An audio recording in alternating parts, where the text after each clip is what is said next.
Hello everyone, good morning. আমি সৌমি আর আমার চ্যানেলের আরও একটি নতুন ব্লগে আপনাদের সবাইকে স্বাগত। তো প্রত্যেক দিনের মতন একটা ছোট্ট রিকোয়েস্ট, আমার চ্যানেল আজকে আপনারা যদি কেউ প্রথম ভিজিট করেন তাহলে চ্যানেলটা সাবস্ক্রাইব করে নেওয়ার একটা ছোট্ট অনুরোধ রইল। আর যদি আমার ভিডিও ভালো লাগে তো প্লিজ লাইক বাটনটা একটু ক্লিক করে দিয়ে যাবেন।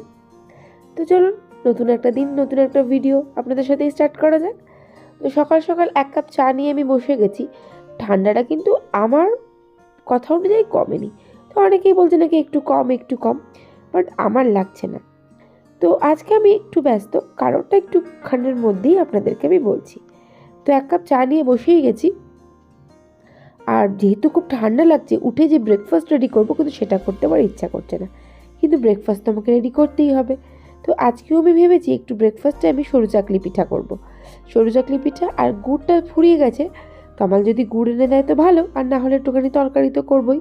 আর তরকারিতে আমি আজকে ভেবেছি জিরা আলু করব। তো জিরা আলু করাটা তো খুবই সোজা।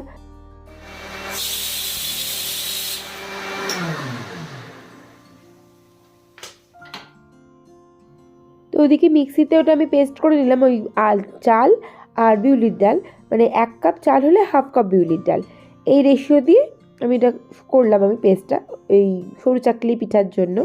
আর এদিকে আমি ওই জিরা আলু করব বলে প্রেসার কুকারটায় সিটি পড়লো না, ওতে আমি আলু সিদ্ধ করে নিয়েছিলাম।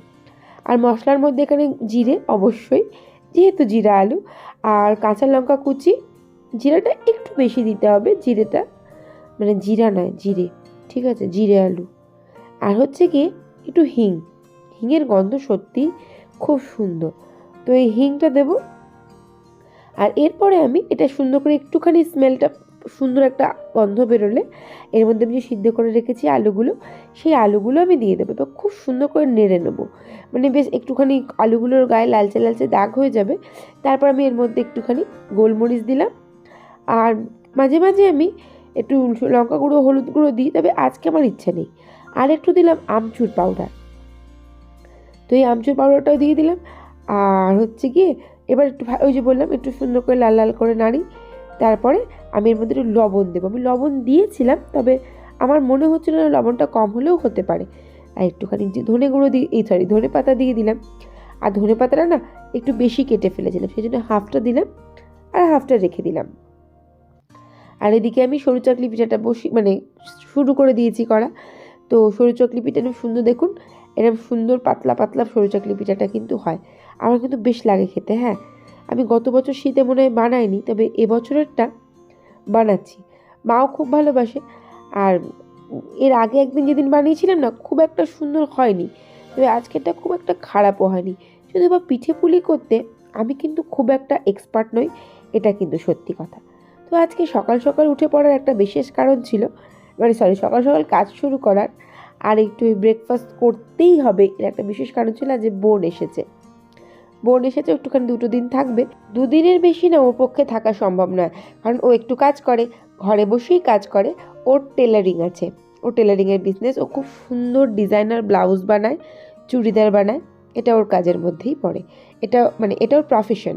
আর আমি গ্যারান্টি দিয়ে বলতে পারি ও খুব সুন্দর বানায়। যাই হোক, তো ও এসে একটু বসেছিল আর ওকে আমি খেতে দিয়ে দিয়েছিলাম। আর তারপরে আমি একটুখানি রান্নার দিকটা এগাচ্ছিলাম, আর ও এসে বাবুয়ের ঘরের বিছানাটা তখনও পর্যন্ত তোলা হয়নি, তো বিছানাটাও তুলে দিল। আর এদিকে ও পুঁইশাক খেতে খুব ভালোবাসে, তো এদিকে আমি পুঁইশাকটা বসিয়ে দিলাম। বাবুয়ের শরীরটা না আজকে খুব একটা ভালো নেই, তো যাই হোক ও ঘরে শুয়েছিল বলে আমার বিছানাটা তুলতে দেরি হয়েছিল। আর এদিকে ও বলল, বলতি তোর হাতে রান্নাটা মোটেই ভালো হচ্ছে না, দে আমি রান্না করব বলে ও সোজা আমাকে সরিয়ে দিয়ে রান্নাঘরে ঢুকে গেল। আর পুঁইশাকটা ওই কমপ্লিট করলো। ওর মনে হচ্ছিল মশলাটা কম, আর ওর ঠিকই মনে হচ্ছিল মশলাটা বেশ কম হয়েছিল, হয়তো আমি রান্না করলে রান্নাটা ভালো হতো না। এরপর পুঁইশাকটা ও বললো তুই তুলে দে, আর বললো কপিটা আমি বসাই, বললো না কপিটাও আমি বসাচ্ছি, বলে ও কপি রান্নাটা বসাবে, তবে আমি কপিটা ভেজে দিচ্ছিলাম ওকে। তো এদিকে পুঁইশাকটা তুলে নিলাম, আর কপিটা এবার আমি সুন্দর করে লাল লাল করে ভেজে দিই। তারপরে ও করবে কি, জামাটা চেঞ্জ করেনি তখনও পর্যন্ত, তো জামাটা চেঞ্জ করে এসে ও কপিটা বসালো। আর আমি না একটু টমেটো পোড়ালাম, অনেকদিন টমেটো পোড়া খাইনি। ও আমার বোনও খুব ভালোবাসে, আমিও ভালোবাসি, তো টমেটোটা পুড়িয়ে নিই। আহারে, গড়িয়ে চলে গেল আমার টমেটো পোড়া। আর এদিকে কপির তরকারিটা ঝাল ঝাল করে সুন্দর করে ও বসিয়ে দিল। আর আজকে যেহেতু শনিবার, ও বললো যে না ঠিক আছে তোকে আজকে মাছ করতে হবে না। তো এদিকে রান্নাটা আমার টোটাল কমপ্লিট হয়ে গেছে। তো রান্না যে মুসুরি ডাল করলাম আমি, আর হচ্ছে চিপস আছে, চিপসটা বার করে নেব, আর হচ্ছে গিয়ে ওই টমেটো পোড়া, আর দেখলেন তো ওই পুঁই শাক, আর হচ্ছে ফুলকপি আলুর তরকারি। তো ব্যাস, রান্নাঘরে রান্না আমার টোটাল কমপ্লিট। আর এদিকে বড় ঘরটা গোছানো খুব একটা খারাপও ছিল না বা খুব একটা ভালোও ছিল না, কারণ বাবুই এই ঘর থেকে লেপ নিয়ে এসে এই ঘরে শুয়েছিল। তো আমি লেপটা গুছিয়ে আবার এই ঘরেই তুলে দিলাম। আর অনেক বাসন মেজেছি, দেখতে পেলেন কিনা বুঝতে পারলাম না আমি। আর তারপরে রান্নাঘরটাও পরিষ্কার পরিচ্ছন্ন করে নিলাম। এরপরে আমি খেতে বসিয়ে গেলাম। বাবুয়ের যেহেতু শরীরটা ভালো নেই, ও বললো মামা আপনি আমায় খাইয়ে দিন আজকে।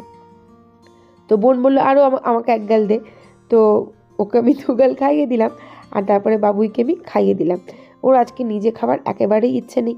অ্যাকচুয়ালি অনেক দিন থেকে আমার পেছনে পেছনে ঘুরছিল মাম্মা খাইয়ে দিন করে। তো আমি তো খুব একটা পাত্তা দিই না। তো দুপুরে খাওয়া দাওয়া কমপ্লিট করে বোন বললো চল বড়দি, কিছু জিনিস কেনাকাটি করার আছে ওর। তাই বললাম চল তাহলে তোকে ঘুরিয়ে নিয়ে আসি। তো রাস্তায় যেতে যেতে ও কয়েকটা জিনিস কেনার কথা বলছিল, তো আমি চলে এলাম বাজারে। তো কিছু ফুল কেনার কথা হচ্ছিল, তো আলটিমেট ও ফুলটা কেনে নিই। ও কিনেছে কিছু কাঁচের বাসন। তো এখান থেকেই আমরা কিনি কাঁচের বাসন। গলিটা চিনতে পারছেন কিনা আমি জানি না, মিউনিসিপ্যালিটি মার্কেটের মধ্যে। আর তো আমি এখানে চলে এলাম, আর এই দোকান থেকে আমরা সব কিছু কেনাকাটা করি। ও কটা ডিনার প্লেট কিনলো। তো এই যে দোকানটা কিন্তু খুব সুন্দর, আপনারা আসতে পারেন। মিউনিসিপ্যালিটি মার্কেট পেছন দিকে, মানে সোজা পেছন দিকে চলে এলে সোজা হেঁটে ওর একদম শেষের ডান দিকের দোকানটা, বেশ ভালো কালেকশন আছে। আর এটা আমার ছিল খুব পছন্দের। ওই যে বদমাইশটা দাঁড়িয়ে দাঁড়িয়ে হাসছে। তো ওখান থেকে বেরিয়ে বললো চল বর্দি একটু বিরিয়ানি খাই। যে বিরিয়ানি খাবি, চল একটা এখানে দারুণ দোকান আছে বিরিয়ানি প্লাজা, এখানে বিরিয়ানি খাবো। আর দূরে দেখছেন ওটা হচ্ছে আমাদের হাইওয়ে।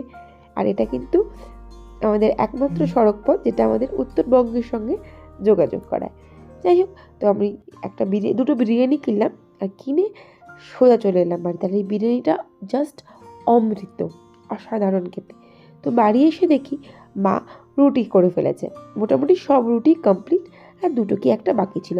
আর এই যে বিটকেলটা বদমাইশটা একটু শরীরটা বেলা ভালো হয়েছে, তো ওর বদমাইশি স্টার্ট। ওকে আমি রেখেই গিয়েছিলাম। তো তারপরে বোন বলেছিল বেগুন পোড়া খাবে। তো বেগুন পোড়া আর বিরিয়ানি জানি না কেমন কম্বিনেশন। তো বেগুনটা আমি পোড়াতে বসিয়ে দিয়েছি। বোন কারোর সাথে ফোনে কথা বলছে, আর ওর না খুব ফোন আসে, যেহেতু মানে অর্ডার দেয় সে অর্ডার দেয় ব্লাউজের, ওর ভীষণ ফোন আসে। আর এদিকে আমি টুকটুক করে ঘরদোরটা গুছিয়েও ফেলছিলাম একদিকে। তো বেগুনটা টোটাল পোড়ানো হয়ে গেছে। তো পেঁয়াজটা আমি কেটে নিই, আর তার সাথে লঙ্কাটাও কেটে নিতে হবে কুচি কুচি করে। আর ধনে পাতা দেবো না আজকে, কারণ রানা আসবে রাতের বেলা। রানা যদি খায়, রানা ধনে পাতা খেতে পছন্দ করেন। অ্যাকচুয়ালি রানা রুটি খাবে না এটা শিওর নয়, আবার খেতেও পারে। অ্যাকচুয়ালি ওর জন্য আনা হয়েছে বিরিয়ানি, আর ও আর তমাল খাবে, আর বাবুই একটু খাবে, কারণ বাবুয়ের শরীরটা খুব একটা ভালো নেই। আর আমি আর বোন অল্পই খাবো, কারণ বিরিয়ানিটা অনেকটা দেয়। যাই হোক, তো আমরা খেতে থাকি, আর ব্লগটা এখানে শেষ করলাম। ভালো লাগলে পাশে থাকবেন। Thank you.